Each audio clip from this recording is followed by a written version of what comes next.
U.S. urged to reveal UFO evidence after claim that it has intact alien vehicles. The U.S. has been urged to disclose evidence of UFOs after a whistleblower former intelligence official said the government has possession of intact and partially intact alien vehicles. The former intelligence official David Grush, who led analysis of unexplained anomalous phenomena within a U.S. Department of Defense agency, has alleged that the U.S. has craft of non-human origin. Information on these vehicles is being illegally withheld from Congress, Grush told the debrief. Grush said when he turned over classified information about the vehicles to Congress he suffered retaliation from government officials. He left the government in April after a 14-year career in U.S. intelligence. Jonathan Gray, a current U.S. intelligence official at the National Air and Space Intelligence Center, confirmed the existence of exotic materials to the debrief, adding, "We are not alone." The disclosures come after a swell of credible sightings and reports have revived attention in alien ships, and potentially visits, in recent years. In 2021, the Pentagon released a report on UAP. The term is preferred to UFO by much of the extraterrestrial community, which found more than 140 instances of UAP encounters that could not be explained. The report followed a leak of military footage that showed apparently inexplicable happenings in the sky, while Navy pilots testified that they had frequently had encounters with strange craft off the U.S. coast. In an interview with the debrief journalists Leslie Kean and Ralph Blumenthal, who previously exposed the existence of a secret Pentagon program that investigated UFOs, Grush said the U.S. government and defense contractors had been recovering fragments of non-human craft, and in some cases entire craft, for decades. "We are not talking about prosaic origins or identities," Grush said. "The material includes intact and partially intact vehicles." Grush told the debrief that analysis determined that this material is of exotic origin, meaning non-human intelligence, whether extraterrestrial or unknown origin. Based on the vehicle morphologies and material science testing and the possession of unique atomic arrangements and radiological signatures, Grush said. Gray, who, according to the debrief, analyzes unexplained anomalous phenomena within the NASIC, confirmed Grush's account. "The non-human intelligence phenomenon is real. We are not alone," Gray said. "Retrievals of this kind are not limited to the United States. This is a global phenomenon, and yet a global solution continues to elude us." The debrief spoke to several of Grush's former colleagues, each of whom vouched for his character.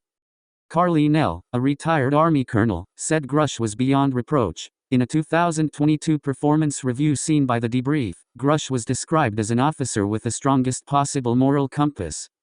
Nick Pope, who spent the early 1990s investigating UFOs for the British Ministry of Defense, said Grush and Gray's account of alien materials was very significant. "It's one thing to have stories on the conspiracy blogs, but this takes it to the next level, with genuine insiders coming forward," Pope said. "When these people make these formal complaints, they do so on the understanding that if they've knowingly made a false statement, they are liable to a fairly hefty fine, and/or prison. People say, oh, people make up stories all the time, but I think it's very different to go before Congress and go to the intelligence community inspector general and do that. Because there will be consequences if it emerges that this is not true." The debrief reported that Grush's knowledge of non-human materials and vehicles was based on extensive interviews with high-level intelligence officials. He said he had reported the existence of a UFO material recovery program to Congress. Grush said that the craft recovery operations are ongoing at various levels of activity and that he knows the specific individuals, current and former, who are involved, the debrief reported. In the debrief article, Grush does not say he has personally seen alien vehicles, nor does he say where they may be being stored. He asked the debrief to withhold details of retaliation by government officials due to an ongoing investigation. He also does not specify how he believes the government retaliated against him. Only one of the 144 encounters could be explained with high confidence. It was a large. In June 2021, a report from the Office of the Director of National Intelligence said that from 2004 to 2021 there were 144 encounters between military pilots and UAP, 80 of which were captured on multiple sensors. Only one of the 144 encounters could be explained with high confidence. It was a large, deflating balloon.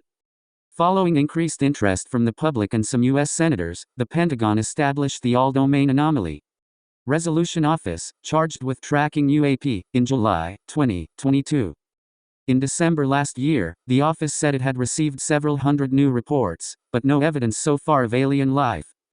The publication of Grush and Gray's claims comes after a panel that the U.S. space agency NASA charged with investigating unexplained anomalous phenomena said stigma around reporting encounters, and harassment of those who do report encounters, was hindering its work. The Navy pilots who in 2021 shared their experiences of encountering unexplained objects while conducting military flights said they, and others, had decided against reporting the encounters internally, because of fears it could hinder their careers. Harassment only leads to further stigmatization of the UAP field, significantly hindering the scientific progress and discouraging others to study this important subject matter, NASA Science Chief, Nicola Fox, said in a public meeting on May 31. Dr. David Spergel, the independent chair of NASA's UAP Independent Study Team, told The Guardian he did not know Grush and had no knowledge of his claims. The Department of Defense did not immediately respond to a request for comment. In a statement, a NASA spokesperson said, "One of NASA's key priorities is the search for life elsewhere in the universe, but so far, NASA has not found any credible evidence of extraterrestrial life and there is no evidence that UAPs are extraterrestrial. However, NASA is exploring the solar system and beyond to help us answer fundamental questions, including whether we are alone in the universe." Pope said in his work investigating UFOs for the MOD he had seen no hard evidence of non-human craft or materials. "Some of our cases were intriguing," Pope said, "but we didn't have a spaceship in a hangar anywhere, and if we did, they didn't tell me." Still, Pope said, Grush's claims should be seen as part of an increasing flow of information, and hopefully disclosures, about UFOs. He said, "It's part of a wider puzzle, and I think, assuming this is all true, it takes us closer than we've ever been before to the very heart of all this." Richard Luscombe contributed reporting.